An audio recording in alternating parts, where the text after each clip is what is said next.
கிறிஸ்துவுக்குள் பிரியமானவர்களே, கர்த்தரும் இரட்சகருமாய் இயேசுவின் ஈடியின் நாமத்தினாலே உங்கள் யாவரையும் வாழ்த்துகிறேன். தேவன் அருளிய அப்பம் மினிஸ்ட்ரி சேனல் மூலியமாக உங்களோடு சந்திப்பதில் மிகுந்த மகிழ்ச்சிக்கிறேன். தினம்தோறும் புதிய நாளுக்காக பரிசுத்த வேதாந்தத்திலிருந்து ஒரு வாக்குத்தத்தங்களை தேவனுடைய நாம மகிமைக்கு என்று நாம் தியானித்து புதிய நாளுக்காக நாம் ஜெபிக்கிறோம். நீதிமொழிகள் 16ஆம் அதிகாரம் 7ஆம் வசனத்திலே, ஒருவனுடைய வழிகள் கர்த்தருக்கு பிரியமாய் இருந்தால் அவனுடைய சத்துருக்களும் அவனுடைய சமாதானமாகும்படி செய்வார். ஹல்லேலூயா.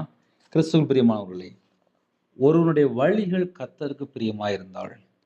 24 மணி நேரம் நம்ம என்ன செக் பண்ணி பார்க்கணும் அப்படின்னா, கர்த்தரை விட்டு தள்ளி போகிற காரியங்கள் உலகத்துக்குள்ள 1000 இருக்குது. கையில் செல்ஃபோன் எடுத்தாலே வந்துட்டு நைட்டு 2 மணிக்கு கூட தூக்கம் வர மாட்டேங்குது. ஏன்னா செல்ஃபோன் கையில் இருக்குது. இதுதான் உலகம். இந்த உலகத்துக்குள்ள நம்ம வாழ்ந்துட்டுருக்கோம். ஒருவனுடைய வழிகள் கர்த்தருக்கு பிரியமாக இருந்தால், கர்த்தருக்கு பிரியமாக இருந்தாச்சுன்னா இந்த குடும்பம் ஆசீர்வதிக்கப்படும். இன்னைக்கு செய்தி என்னன்னா, கர்த்தருக்கு பிரியமாக வாழ்கிறோமா, அவனுடைய சத்துருக்களும் அவனுடைய சமாதானம் அப்படி செய்வார். நமக்கு யாராவது சத்துரு மாதிரி இருக்கிறாங்களா, நான் கர்த்தருக்கு பிரியமானபடி வாழ்ந்தால் வேதம் நிறைய நமக்கு ரிசல்ட் கொடுத்துருக்கு. கட்டளை கீழ்ப்படியணும், கற்பனை கைக்கொள்ளணும், உண்மையாக வாழணும், உத்தமமாக வாழணும், செம்மையாக வாழணும், நீதியை பின்பற்றணும், நியாயம் கைக்கொள்ளணும், எல்லாமே இருக்கு.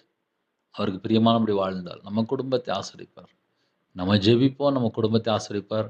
நம்ம ஒரே ஒரு தீர்மானம் மட்டும் எடுப்போம், அப்பா எனக்கு கீழ்ப்படியாக கற்றுக் கொடுங்கப்பா, நீங்கள் என் கூட இருங்கப்பா. அந்த ஒரு ஜெபமே போதும். ஹல்லேலூயா. அவனுடைய சத்துருக்களும் அவனுடைய சமாதானம் அப்படி செய்வார். அதனால் எல்லாவற்றுக்கும் கர்த்தர் மாற்றி தருவார். புதிய நாளுக்காக நாம் ஜெபிப்போம். கிருபை மகிமை அந்த பரிசுத்தமுள்ள நல்ல தகப்பனே, உம்மை நன்றியோடு துதிக்கிறோம் செய்யும் ராஜா. அந்த நாளை கர்த்தர் ஆசீர்வதித்தாங்க. உமக்கு பிரியமானபடி வாழ என்னோட ஆவி, ஆத்துமா, சரீரம், சிந்தனை, நினைவு எல்லாவற்றும் அர்ப்பணிக்கிறோம். எல்லா குறைகள் குற்றம் எல்லாவற்றையும் மன்னித்து ஒவ்வொரு குடும்பத்தையும் இந்த நாளில் புது கிருபை, புது பலன், புது ஆசீர்வாதம் அப்பா, எல்லா புது பலன் எல்லாம் வேணும்ப்பா. புது எண்ணெயால் அபிஷேகம் பண்ணி ஆசீர்வதிங்கப்பா. உங்கள் ரத்த கொட்டைகளை வேலடைத்து மூடி மறைத்து கர்த்தர் எல்லா குடும்பத்தையும் பாதுகாத்துங்க.